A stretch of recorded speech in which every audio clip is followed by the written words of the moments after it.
Hi guys, this is CA Priyanka Mehta and I hope you all are doing absolutely amazing. एक बहुत ही common problem जो सारे CA students face करते हैं वो ये है कि एग्ज़ाम में उनसे टाइम मैनेज नहीं हो पाता है। पेपर इतना लेंदी होता है स्पेशली अकाउंट्स जैसे सब्जेक्ट का कि आता हुआ पेपर भी उनसे छूट जाता है। 20-30 मार्क्स का तो अराउंड छूट ही जाता है और इसलिए उनसे एग्ज़ाम उनका क्लियर नहीं हो पाता। तो आज इस वीडियो में मैं आपको वो स्ट्रैटेजी बताऊंगी, बहुत ही प्रैक्टिकल टिप्स बताऊंगी जिनको फॉलो करते हुए आप अपना पूरा 100 मार्क्स का पेपर अटेम्प्ट कर सकते हो, अपने टाइम को ईजिली मैनेज कर सकते हो। ठीक है, लेकिन वीडियो स्टार्ट करने से पहले इस चैनल को सब्सक्राइब करना मत भूलना क्योंकि मैं ऐसे बहुत सारे इन्फॉर्मेटिव वीडियोस लेकर आती रहती हूँ। ठीक है, okay, so let's get started. सबसे पहली बात, सबसे पहला पॉइंट जो आप सबको याद रखने की जरूरत है वो ये है कि अकाउंट्स का पेपर है, सीए कोर्स का, तो वो लेंदी तो होगा ही। अकाउंट्स का पेपर बना ही है लेंदी होने के लिए। तो आप ऐसी एक्सपेक्टेशंस तो आईसीआई से मत रखना कि पेपर छोटा होगा, पेपर जल्दी जल्दी सॉल्व हो जाएगा। ऐसा कुछ भी नहीं होने वाला। पेपर बहुत लेंदी आएगा, इसलिए आपको जरूरत है पहले मिनट से अपनी स्पीड मेंटेन करके चलने की। ठीक है, कुछ बच्चे क्या करते हैं, अकाउंट्स का पेपर सबसे पहला पेपर होता है, उसमें जाते हैं, बैठते हैं, सोचते हैं कि हम बहुत अच्छे से नीट एंड टाइडी पेपर करेंगे, बड़े आराम आराम से हैंड राइटिंग बनाते चलते हैं, फॉर्मेट्स बनाते चलते हैं, और लास्ट में जब उनको दिखता है कि टाइम बहुत कम रह गया तो वो उस टाइम पे फटाफट जल्दी जल्दी जल्दी जल्दी स्पीड पकड़ लेते हैं, है ना।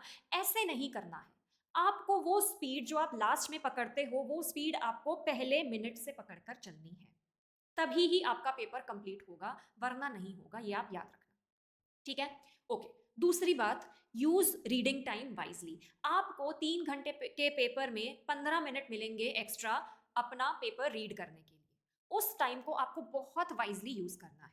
जनरली क्या होता है, बच्चे पेपर लेते हैं, पेपर पढ़ना स्टार्ट कर देते हैं, 15 मिनट निकल जाते हैं एंड दैट्स इट। उस 15 मिनट में आपको पेपर पढ़ना तो है ही, आपको साथ में ये भी डिसाइड करना है कि आपको कौन से क्वेश्चंस करने हैं, कौन से क्वेश्चंस छोड़ने हैं, छोड़ने इन द सेंस जो ऑप्शनल में छोड़ने हैं, अदरवाइज कोई भी क्वेश्चन नहीं छोड़ना है। कौन से क्वेश्चंस करने हैं, कौन से क्वेश्चंस नहीं ऑप्ट करने हैं, और उन क्वेश्चंस की क्या सीक्वेंस रहने वाली है, ये सारी आप प्रॉपर प्लान करके चलोगे। ठीक है, ये नहीं होना चाहिए कि आप जब पेपर अटेम्प्ट करने बैठे, आपने एक क्वेश्चन करना स्टार्ट कर दिया, आपको लगा कि अरे यार ये क्वेश्चन मुझसे नहीं हो रहा है तो मैं चलो इसे ड्रॉप कर देता हूँ, मैं दूसरा जो ऑप्शनल में जो दूसरा क्वेश्चन है उसको ट्राई कर लेता हूँ। ऐसा नहीं होना चाहिए। 15 मिनट में डिसाइड कर लो फुल एंड फाइनल के भाई मुझे यही क्वेश्चन करना है, right. Okay, then coming to the third point, that is calculate per mark time. मैं आपको एक कैलकुलेशन बताती हूँ। आपके पास होंगे पूरे 3 घंटे, एग्जाम के लिए आपको मिलेंगे 3 घंटे। 3 घंटे का मतलब हुआ 3 hours into 60 minutes, that is 180 minutes. आपके पास 180 मिनट्स होंगे पूरा 100 मार्क्स का पेपर अटेम्प्ट करने के लिए। ठीक है, इसमें से आप 30 मिनट्स अपने रिजर्व करके रख लो, अलग हटा दो इनको। ये रिजर्व किस लिए है ये मैं आपको अभी थोड़ी देर में बताऊंगी। 180 में से 30 मिनट्स माइनस कर लेने के बाद हमारे पास बचे 150 मिनट्स। आप ये मानकर चलो कि 100 मार्क्स का पेपर अटेम्प्ट करने के लिए आपके पास सिर्फ 150 मिनट्स हैं।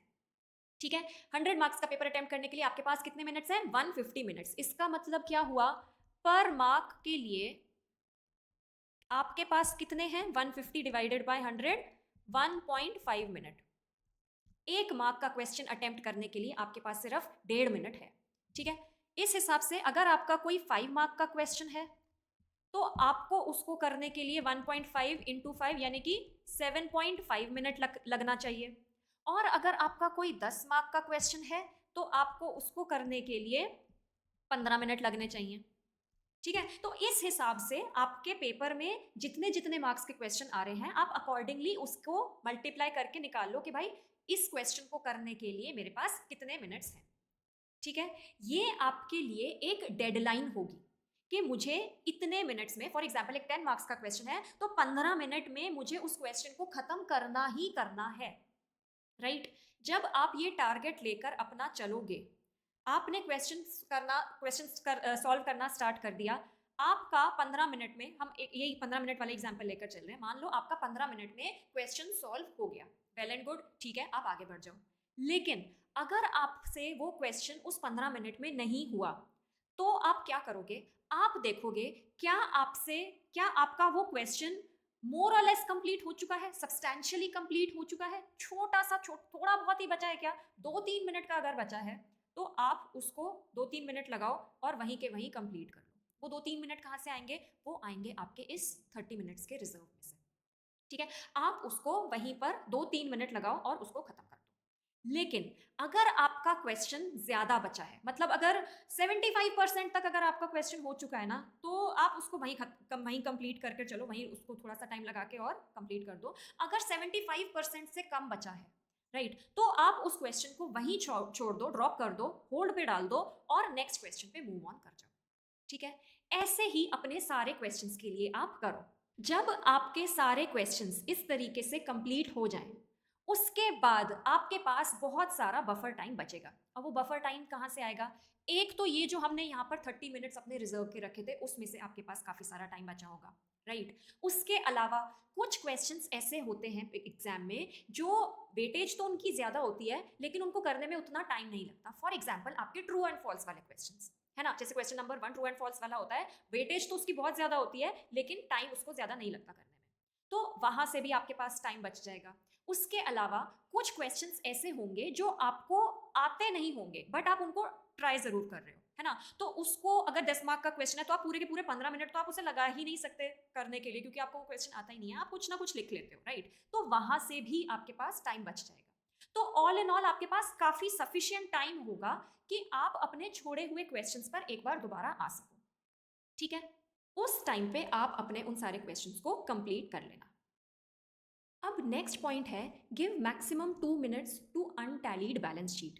क्या होता है कि जैसे फॉर एग्जाम्पल एक 10 मार्क्स का क्वेश्चन है जिसको हमने 15 मिनट्स देने हैं और उसमें हमें बैलेंस शीट बनानी थी, राइट, 15 मिनट्स ओवर हो गए और हमने बैलेंस शीट बना ली लेकिन हमें दिखा कि हमारी बैलेंस शीट मैच नहीं हुई। कुछ बच्चे ये सोचते हैं कि पूरा क्वेश्चन कर लेने के बाद अगर हमारी बैलेंस शीट मैच नहीं करी तो इसका मतलब है हमारा पूरा क्वेश्चन गलत है और हमें क्वेश्चन के लिए 0 मार्क्स मिल जाएंगे। ऐसा नहीं होता। ठीक है, दैट इज ट्रू, आपके क्वेश्चन में कुछ ना कुछ गड़बड़ है, पर ये नहीं होता कि आपको पूरे क्वेश्चन के लिए 0 मार्क्स मिलेंगे। आपको स्टेप मार्क्स जरूर मिलेंगे, जितने जितने आपने स्टेप्स किए हैं उन सब के लिए आपको मार्क्स जरूर मिलेंगे। आपने ऑलरेडी डेडिकेटेड टाइम उस क्वेश्चन के लिए आप लगा चुके हो। अब अगर आप अपने क्वेश्चन में गलतियां ढूंढने बैठ जाओगे तो आपका और टाइम वेस्ट हो जाएगा। तो इसलिए मेक अ रूल कि अगर आपकी बैलेंस शीट मैच नहीं हो रही तो मैक्सिमम 2 मिनट आप लगाओगे अपनी गलती को देखने के लिए। अगर 2 मिनट के अंदर अंदर आपको अपनी गलती दिख गई जिससे आपकी बैलेंस शीट मैच नहीं हो रही थी जिस वजह से, तो आप उसको ठीक कर लोगे। अगर आपको 2 मिनट में वो गलती नहीं दिखी तो आप उसको वहीं ड्रॉप कर दोगे और आप नेक्स्ट क्वेश्चन पे मूव ऑन कर जाओगे। आपको आपके स्टेप्स के लिए मार्क्स ज़रूर मिल जाएंगे। Do not worry about the marks, आगे बढ़ जाना, टाइम वेस्ट वहाँ पर नहीं करना। ठीक है, उसके बाद नेक्स्ट पॉइंट है, be careful of silly mistakes. आपके पास 1.5 मिनट है हर एक नंबर के क्वेश्चन को, हर एक मार्क के क्वेश्चन को अटेम्प्ट करने के लिए। 7.5 मिनट है 5 नंबर के क्वेश्चन के लिए और 15 मिनट है 10 मार्क के क्वेश्चन के लिए। आपके दिमाग में ये डेडलाइन ज़रूर होनी चाहिए, लेकिन जल्दी जल्दी क्वेश्चन कर लेने का मतलब ये नहीं है कि आप सिली मिस्टेक्स करते हुए चलो। अपने दिमाग को शांत रखना है, सिर्फ हाथों को जल्दी चलाना है। Be very very careful of silly mistakes, क्योंकि सिली मिस्टेक्स कर दी तो आपके मार्क्स एनीवेज कट जाएंगे, राइट। तो गलतियां, छोटी मोटी सिली मिस्टेक्स मत करना, ध्यान से, प्रॉपर ध्यान से, पूरे ध्यान से पेपर करना, right. And now the final pro tip that I want to give to all of you, that is कि अकाउंट्स के पेपर में क्वेश्चंस जनरली बहुत लेंदी होते हैं, राइट। उसमें बहुत सारा रेलेवेंट एंड इररेलेवेंट डेटा डाल दिया जाता है जिसको पढ़कर बच्चे बहुत कंफ्यूज हो जाते हैं। वो इतने कंफ्यूज हो जाते हैं कि उन्हें समझ ही नहीं आता कि ये कौन से चैप्टर का, कौन से टॉपिक का क्वेश्चन है, इसमें करना क्या है ना। और जब हम पढ़ने लगते हैं, स्टार्टिंग से क्वेश्चन पढ़ने लगते हैं, उसमें इतना सारा डेटा आता चला जाता है, देन हम फाइनली लास्ट की लाइन पर पहुंचते हैं जहाँ पर ये लिखा होता है कि करना क्या है क्वेश्चन में, और इतने देर में हम ऊपर का सारा डेटा भूल चुके होते हैं, है ना। और फिर हम दोबारा क्वेश्चन को पढ़ते हैं तो हमारा सारा टाइम वेस्ट हो जाता है।